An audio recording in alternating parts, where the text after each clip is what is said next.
Hello बेटा, welcome back. So I hope आपने कर लिया है वो सारा पोर्शन।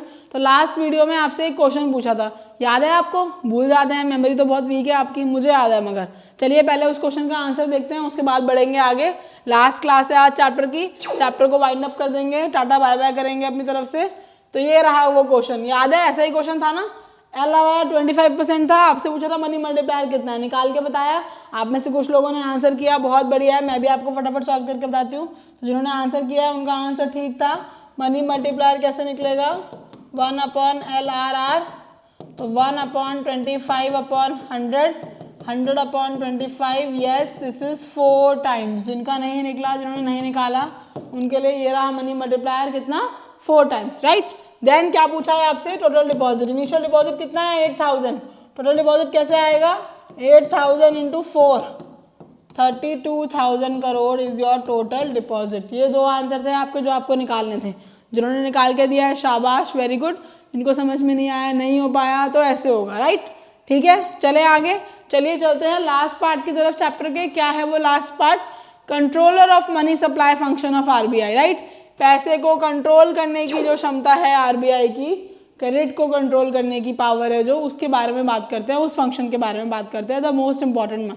ठीक है, यहाँ से क्वेश्चन आता ही आता है क्योंकि ये 9th चैप्टर में भी सेम रिपीट होता है टॉपिक, राइट बेटा। चलिए, तो controller of money supply and credit, कौन पैसे को कंट्रोल करता है और क्रेडिट को कंट्रोल करता है मार्केट में?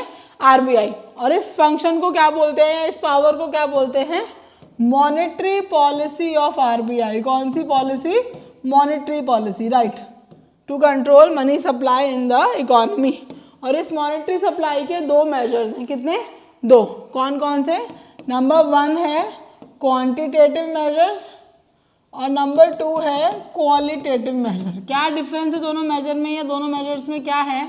तो बेटा क्वांटिटेटिव मेजर्स जो होते हैं ना, वो बात करते हैं क्वांटिटी ऑफ क्रेडिट की। क्रेडिट का मतलब क्या होता है? उधार। ये बात करते हैं क्वांटिटी की, वॉल्यूम की, अमाउंट की, right.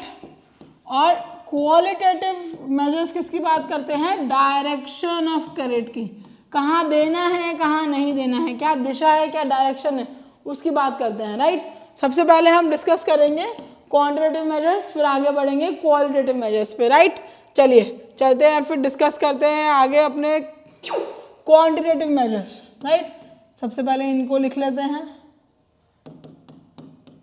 Quantitative measures, right. Number 1 first measure क्या है बेटा हमारा? Repo rate. रेपो रेट क्या होता है बेटा? जिस रेट पे आरबीआई कमर्शियल बैंक्स को लोन देता है for a short period of time, that rate is known as repo rate. Okay, तो सपोज दो मार्केट में सिचुएशन होती है, राइट। यहाँ पे लिख लेते हैं इंस्ट्रूमेंट, यहाँ लिख लेते हैं इन्फ्लेशन, और यहाँ लिख लेते हैं डिफ्लेशन। ये दो मार्केट में सिनेरियो होते हैं, inflation and deflation, right. Inflation में क्या करना है हमें? महंगाई। महंगाई में पैसा बढ़ाना है मार्केट में या कम करना है? कम करना पड़ेगा ना, ऑलरेडी लोगों के पास इतना पैसा है, खर्चा कर रहे हैं, न्यू ईयर पार्टियां मना रहे हैं सब, है ना। तो हमें क्या करना है? मार्केट से पैसे को कम करना है, राइट। तो इन्फ्लेशन में क्या एजेंडा होता है आरबीआई का? To decrease money supply. And deflation में जब मंदी है, मार्केट डाउन है, कुछ भी नहीं बिक रहा है, ना ज़्यादा खरीद रहा है, इसका मतलब मार्केट में पैसा क्या है? कम। तो उस पैसे को हमें क्या करना है? इंक्रीज। तो तब आरबीआई का एजेंडा क्या है? मार्केट में मनी सप्लाई को इंक्रीज करना, क्योंकि इन्हीं एजेंडाज के हिसाब से ही पॉलिसी लगेगी ये, राइट। तो हमने क्या बोला? रेपो रेट क्या है? रेपो रेट वो रेट है जिस रेट पे आरबीआई लोन देता है किसको? कमर्शियल बैंक्स को। कब के लिए? शॉर्ट पीरियड ऑफ टाइम के लिए। वो शॉर्ट पीरियड ऑफ टाइम क्या है? फॉर पीरियड ऑफ 1 ईयर और लेस देन 1 ईयर, राइट। तो ऐसे केस में क्या होगा? ऐसे केस में इन्फ्लेशन में थोड़ा सोचो, दिमाग पे जोर डालो, आपको मार्केट से पैसा कम करना है, तो आप ये जो ब्याज की दर है, ये इंटरेस्ट रेट है, इसको बढ़ाओगे या कम कर दोगे? राइट, बढ़ाएंगे, राइट। अगर कमर्शियल बैंक आरबीआई को high rate of interest commercial bank से आरबीआई चार्ज करेगा, बदले में कमर्शियल बैंक आपसे और मुझसे यानी कि पब्लिक से ज़्यादा इंटरेस्ट मांगेंगे। जब ज़्यादा इंटरेस्ट पे लोन लेना पड़ेगा तो क्या हम लोग लोन लेने के लिए एनकरेज होंगे? मना कर देंगे, अरे भैया लोन नहीं चाहिए, इतना इंटरेस्ट कौन भरेगा यार। तो जब ज़्यादा रेट ऑफ इंटरेस्ट होगा तो क्या? क्रेडिट क्रिएटिंग पावर डिस्करेज हो जाएगी, किसकी? कमर्शियल बैंक्स की, और मार्केट से पैसा क्या हो जाएगा? गायब हो जाएगा, विलुप्त हो जाएगा, है ना। तो मनी सप्लाई क्या होगी? डिक्रीज। तो रेपो रेट को क्या कर देंगे हम? इंक्रीज कर देंगे कब? During inflation. अब डिफ्लेशन में क्या इसका ऑपोजिट नहीं होगा? बिल्कुल। क्या होगा? अब हम क्या करेंगे, आरबीआई क्या करेगा, जिस रेट पे कमर्शियल बैंक को लोन दे रहा है ना, उस रेट ऑफ इंटरेस्ट को कम कर लेगा। जब RBI come rate of interest charge करेगा तो कमर्शियल बैंक लोगों से कम इंटरेस्ट लेंगे। वो लोगों से कम इंटरेस्ट लेंगे तो मार्केट में पैसा बढ़ जाएगा, क्योंकि जब कम रेट ऑफ इंटरेस्ट पे लोन मिलेगा तो लोग सोचेंगे कि लोन ले लेते हैं यार। जब लोग लोन लेंगे उनकी परचेजिंग पावर बढ़ेगी, मार्केट में मनी सप्लाई इंक्रीज होगी, तो डिफ्लेशन ऑटोमेटिकली करेक्ट हो जाएगा। तो डिफ्लेशन में हम क्या करेंगे? रेपो रेट को डिक्रीज, राइट। अच्छा, ये सारे रेट फिक्स कौन करता है? ये रेपो और भी जो मेजर्स बताऊंगी ये सब बैंक अपनी मर्जी से बना लेते हैं? नो। किसके पास है पावर? पापा बैंक के पास। पापा बैंक कौन है? आरबीआई। तो आरबीआई ही इन सब मेजर्स को बेटा फिक्स करता है। And every quarter these rates gets on revising, right. कभी सेम रहते हैं, कभी रिवाइज हो जाते हैं, 0.1 या कुछ भी उनमें परसेंटेज में चेंज हो जाता है इन रेट्स में। ओके। सेकेंड क्या है हमारे पास? Bank rate. बैंक रेट कुछ नहीं है, रेपो रेट का बड़ा भाई है। ये वो रेट है जो कम समय के लिए है, ये बड़े भैया हैं, तो ये वो रेट है इंटरेस्ट रेट जो लॉन्ग पीरियड ऑफ टाइम के लिए होता है, मोर देन 1 ईयर के लिए, राइट। अब बैंक रेट में भी सेम ट्रीटमेंट होगा, छोटे भैया और बड़े भैया का ट्रीटमेंट तो सेम ही है। Very good, yes exactly true, दोनों का जो है ट्रीटमेंट सेम ही है। तो बैंक रेट को भी आरबीआई इंक्रीज कर देगा इन्फ्लेशन में और डिक्रीज कर देगा डिफ्लेशन में। क्यों? आपको पता ही है, ताकि क्रेडिट क्रिएटिंग पावर यहाँ पे कम हो जाए और यहाँ पे बढ़ जाए। ठीक है, चलिए चलते हैं थर्ड की तरफ। थर्ड क्या है हमारा? थर्ड इंस्ट्रूमेंट है हमारा रिवर्स रेपो रेट। रेपो का उल्टा, रिवर्स रेपो। अरे ये तो समझ में ही नहीं आया, रेपो का उल्टा मतलब क्या? दिमाग की बत्ती जलाओ थोड़ी। अब क्या है, अब आप सोचिए कि कमर्शियल बैंक के पास कुछ एक्स्ट्रा सरप्लस फंड्स पड़े, ठीक है। अब वो सरप्लस फंड्स का कमर्शियल बैंक क्या करेगा? या तो पब्लिक को लेंड करेगा, या फिर वो क्या करता है कि वो एक्स्ट्रा फंड्स आरबीआई के पास पार्क कराता है, मतलब रख देता है, और आरबीआई बदले में उन फंड्स के कमर्शियल बैंक को रेट ऑफ इंटरेस्ट देता है। कितनी बढ़िया बात है। तो ऐसे में क्या होता है बेटा कि कमर्शियल बैंक सोचते हैं कि पब्लिक तो है फ्रॉड पूरी आजकल की, पैसा लेके भाग जाएगी, ब्याज भी नहीं चुकाएगी, दर दर की ठोकरें का, पैसा भी नहीं मिलेगा। इससे तो मैं क्या करता हूँ, ये एक्स्ट्रा फंड्स क्या हैं आरबीआई के पास पार्क कर देता हूँ, आरबीआई से रेगुलर इंटरेस्ट खाता रहूँगा और मेरा पैसा भी सेफ है, कोई टेंशन नहीं लेनी मुझे।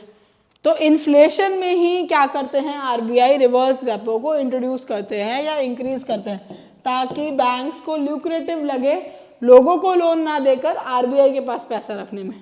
और डिफ्लेशन में हम इसको विड्रॉ कर देते हैं या डिक्रीज कर देते हैं या ख़त्म कर लेते हैं, ताकि अब कमर्शियल बैंक्स क्या है, लोगों को लोन दे, आरबीआई के पास रखने का कोई चक्कर ही नहीं है, कोई इंटरेस्ट ही नहीं मिलेगा, ताकि लोगों को लोन मिले और मनी सप्लाई बढ़ जाए मार्केट में, राइट, और डिफ्लेशन ठीक हो जाए। ये है हमारा थर्ड क्वांटिटेटिव इंस्ट्रूमेंट, जो कि है क्या? Reverse repo rate. Fourth instrument क्या है बेटा हमारा? Open market operations, buying and selling of government securities. इसको क्या बोलते हैं? Open market operations, right. अब इसमें क्या करना है? गवर्नमेंट सिक्योरिटीज को बेचना और खरीदने को बोलते हैं ओपन मार्केट ऑपरेशन, ठीक है। अब आप सोच के देखो, इन्फ्लेशन में हमें मार्केट से पैसा क्या करना है? कम, किसी के हाथ से पैसा छीनना है, कम करना है, तो उसको आप सामान बेचोगे या उससे सामान खरीदोगे? विल यू बाय और will you sell? Yes, you are right. What you will do? You will sell the securities. So sell of securities, security बेच देंगे, पैसा ले लेंगे। अब सिक्योरिटी से थोड़ी खरीदेगा वो चाउमीन, नहीं आएगी ना, भगा देगा चाउमीन वाला। तो अपने आप मार्केट में क्या है? डिमांड कम हो जाएगी, इन्फ्लेशन कम हो जाएगा, ऑटोमेटिकली सिचुएशन नॉर्मल पे आ जाएगी, राइट। और वहीं डिफ्लेशन में क्या करेंगे इन सिक्योरिटीज़ को, गवर्नमेंट सिक्योरिटीज़ को? हाँ जी, डिफ्लेशन में क्या करेंगे? डिफ्लेशन में परचेज कर लेंगे सिक्योरिटीज़ को। अब सिक्योरिटीज़ खरीद ली वापस, ये ले भैया पैसा, पैसा दे दिया पब्लिक को, पब्लिक निकल गई पैसे से न्यू ईयर मनाने, शॉपिंग करने, है ना, तो मार्केट में डिमांड बढ़ गई और डिफ्लेशन की सिचुएशन ठीक हो गई, राइट।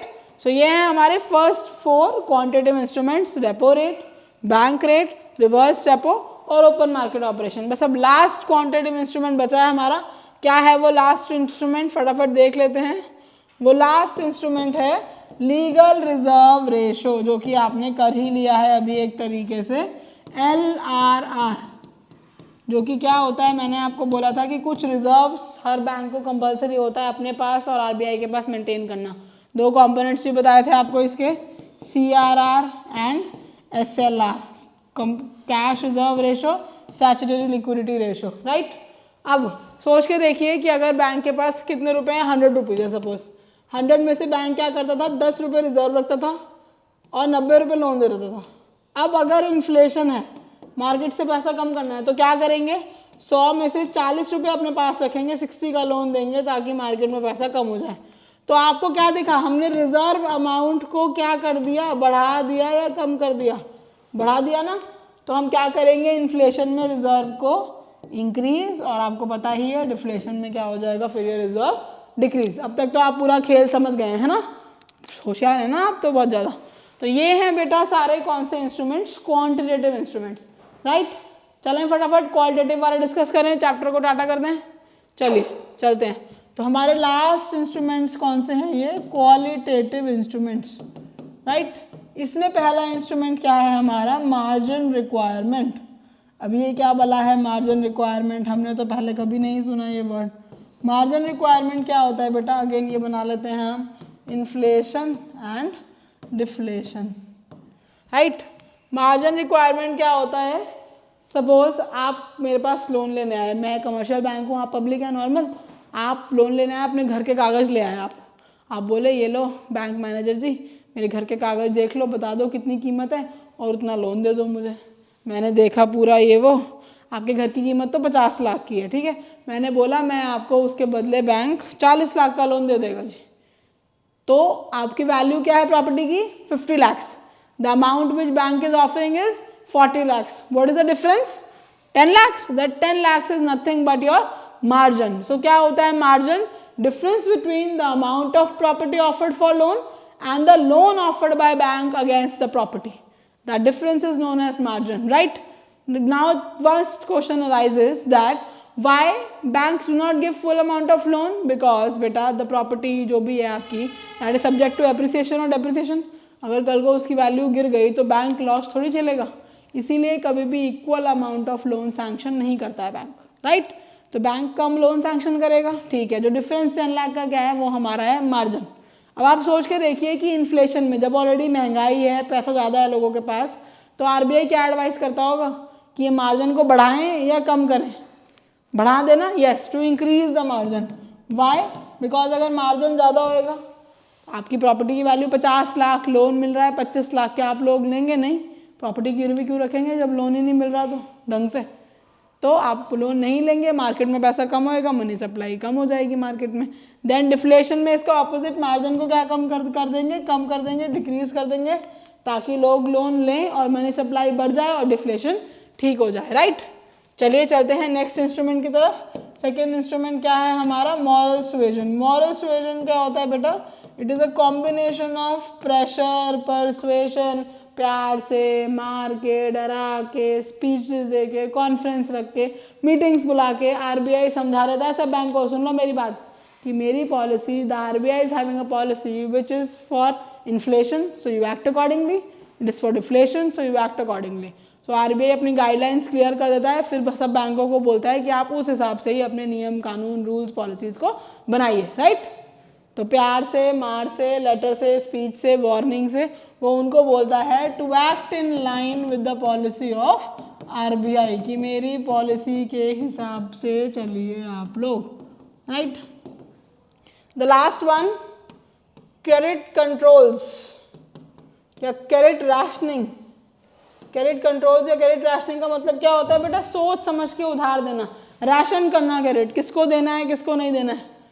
सपोज मेरे पास राम आया, राम ने मुझे बोला कि मुझे मोटरसाइकिल खरीदनी है, तो मैंने राम को बोल दिया लोन नहीं मिलेगा, भाग जा, इन्फ्लेशन का टाइम चल रहा है अभी। उधर से शाम आया, शाम ने मुझे बोला कि मुझे लोन चाहिए, मुझे एक नई फैक्ट्री खोलनी है, तो मैंने बोला ये ले लोन ले जा, क्योंकि वो फैक्ट्री खोलेगा, प्रोडक्टिव काम करेगा, 4 लोगों को नौकरी देगा, कंट्री की इंप्रूवमेंट होगी, डेवलपमेंट होगी।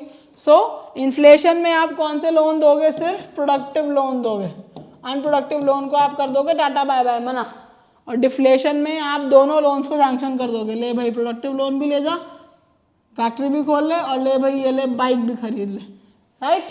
सो these are the various tools of qualitative instruments, margin requirement, moral suasion, selective credit control या क्रेडिट राशनिंग। तो आप इन्फ्लेशन में क्या करेंगे, क्रेडिट राशनिंग को इंट्रोड्यूस करेंगे, आप सोच समझ के उधार देंगे, और डिफ्लेशन में आप क्रेडिट राशनिंग को विड्रॉ कर लेंगे, आप सोच समझ के उधार देने वाले कॉन्सेप्ट पे नहीं चलेंगे, राइट।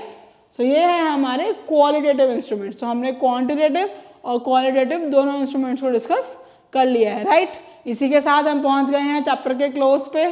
टाटा बाय बाय करेंगे चैप्टर को। उससे पहले एक सवाल आपके लिए हॉट क्वेश्चन छोड़ के जा रही हूँ, जिसके बारे में आप थोड़ा सोचिए, फिर नेक्स्ट वीडियो में पहले इसका आंसर करेंगे और शुरू करेंगे नेक्स्ट चैप्टर को, द इम्पॉर्टेंट यूनिट जो 14 मार्क्स का आता है पेपर में, aggregate demand and related concepts, right. Question क्या है आपका, जन धन योजना है जो गवर्नमेंट ने बनाई है, मोदी जी ने एक योजना लागू की है ना, थोड़ा पढ़ना इसके बारे में। जन धन योजना which the Modi government has implemented, what will be its impact on money supply in the economy and national income. इसका इम्पैक्ट बताना है आपको, किस पे, मनी सप्लाई पे क्या इम्पैक्ट होगा और नेशनल इनकम पे इसका क्या इम्पैक्ट होगा, किसका, जन धन योजना का, और इससे कौन से सोशल ऑब्जेक्टिव्स मीट कर रहे हैं मोदी जी। चलिए 3 क्वेश्चन हो गए अब आपके लिए इसमें, जन धन योजना का मनी सप्लाई पे इम्पैक्ट, नेशनल इनकम पे इम्पैक्ट और सोशल ऑब्जेक्टिव्स कौन पे इम्पैक्ट, या क्या सोशल ऑब्जेक्टिव्स हैं। तो इसको पढ़िए, थोड़ा देखिए, सोचिए, सोच विचार करके कमेंट सेक्शन में आंसर लिखिए। नेक्स्ट वीडियो में आइए डिस्कस करेंगे कि आपकी सोच विचार जो थी वो कितनी सही थी या गलत। तब तक के लिए आप पढ़ते रहिए, चैप्टर को पूरा अच्छे से कंप्लीट कर लीजिए। कोई डाउट होगा तो कमेंट सेक्शन में लिख के पूछिए, ठीक है बेटा। मिलते हैं नेक्स्ट वीडियो में, बाय।